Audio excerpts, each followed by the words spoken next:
awakened spirits of the walls and beyond.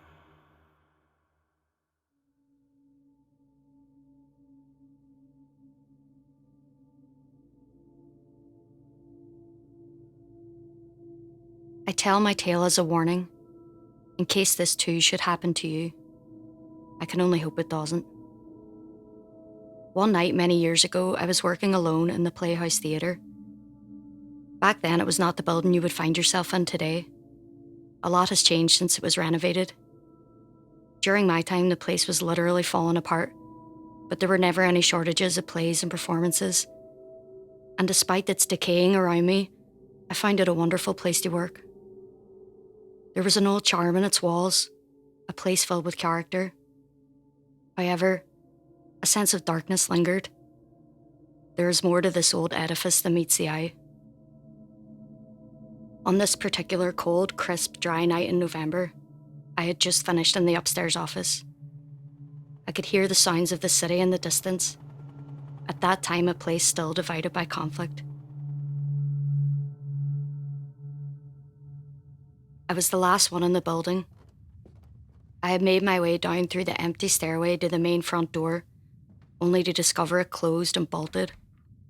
I remember hearing the building creak and moan, and I felt a sense of terror rise up within me.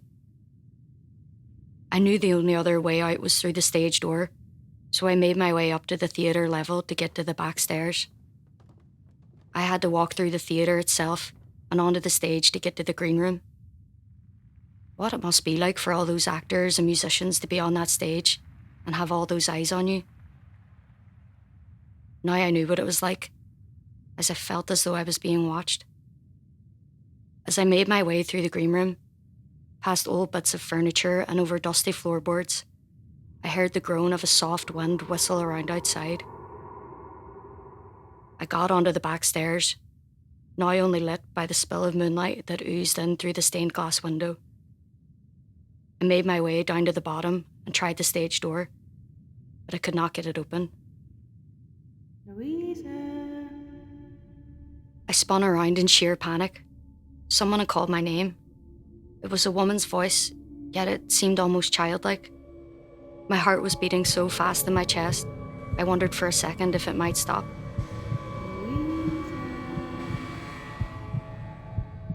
This time closer and from above me.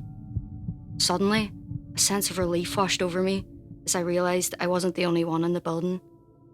It had to be someone looking for me as they realised I was locked in here.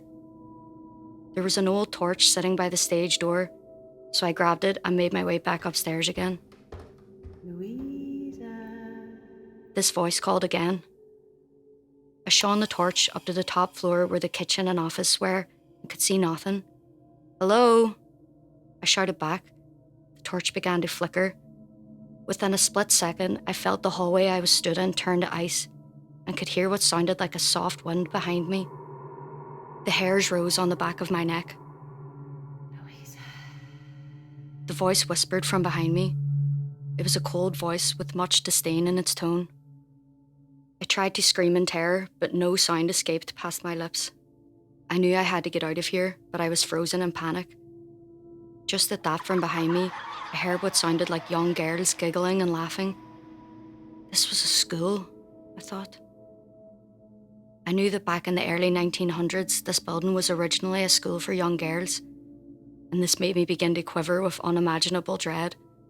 I turned around, shining the torch in that direction, only to see something speed past me and into the next corridor that just ran alongside the theatre.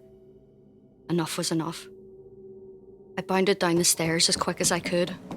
I was running so fast, I was taking 2 or 3 steps at a time. The back door. It was my only chance. The back door led into an outdoor courtyard that linked the Playhouse building to the main convent on Pump Street.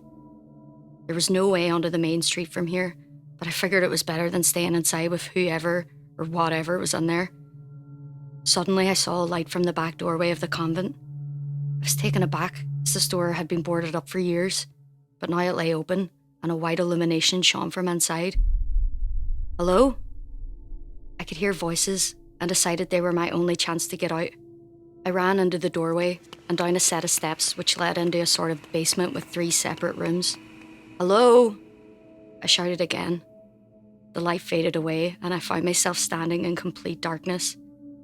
Then it began to surround me again, this time faster, that icy cold presence. No, I can't stay here. I can't. From the floor above me, I heard running footsteps. I can't be the only one in here. I ran out of the basement room and up the steps and onto the next set of stairs. I remember passing a dead pigeon on one of the steps, one eye still open wide, as if the last thing it had seen was from hell itself. I could see the light again from one of the rooms. Hello? Help! I heard a voice shout back. Hello? Help? I'm definitely not on my own.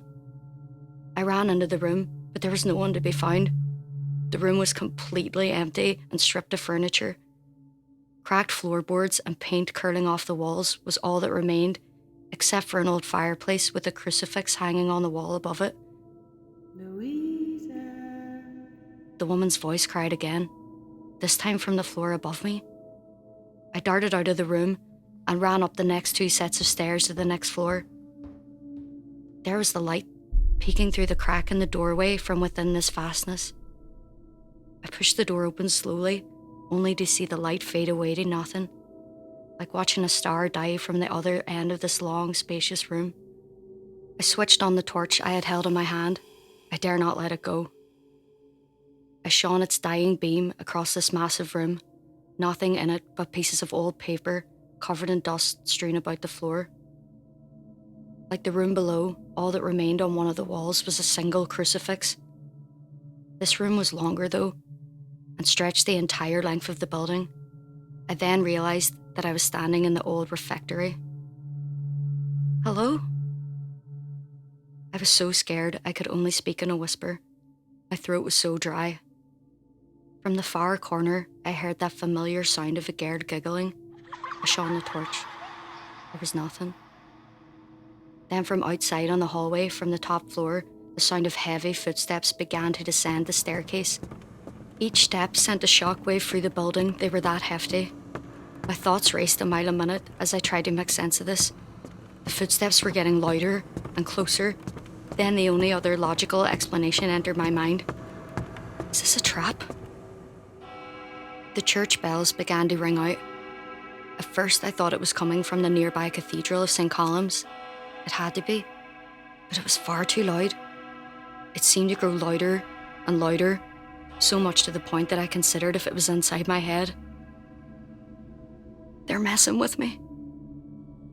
Suddenly, the sound of the bell seemed to fade out, only to be replaced with the eeriest sound I'd ever heard. The sound of 100 nuns chanting in unison. It was coming from the courtyard.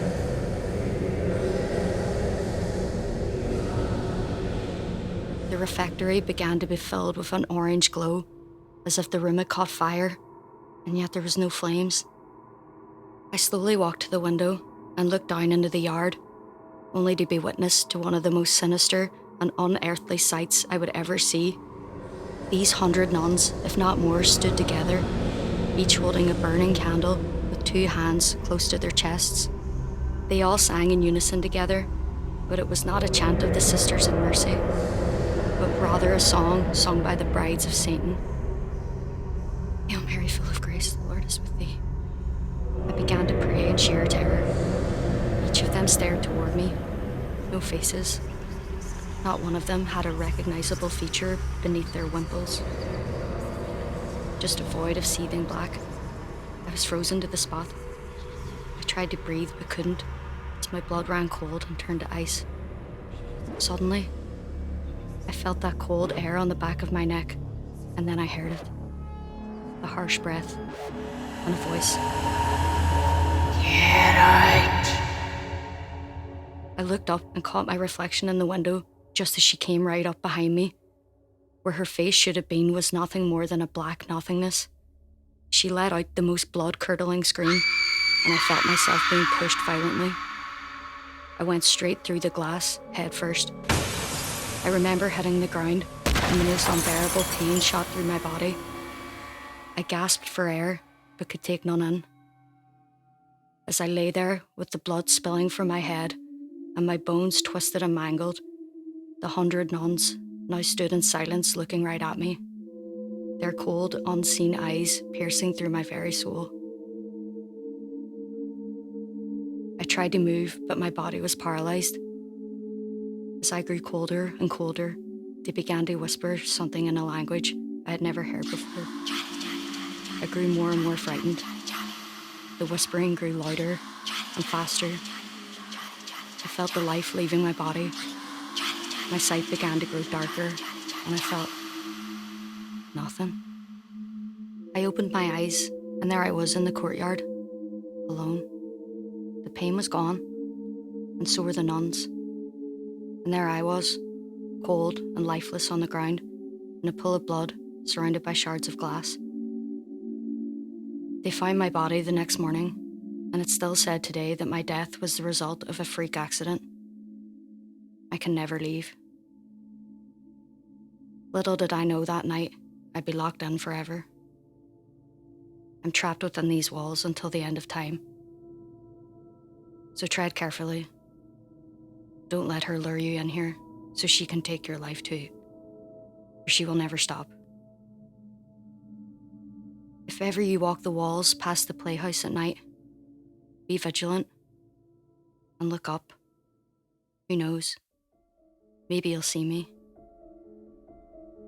as I can see you now.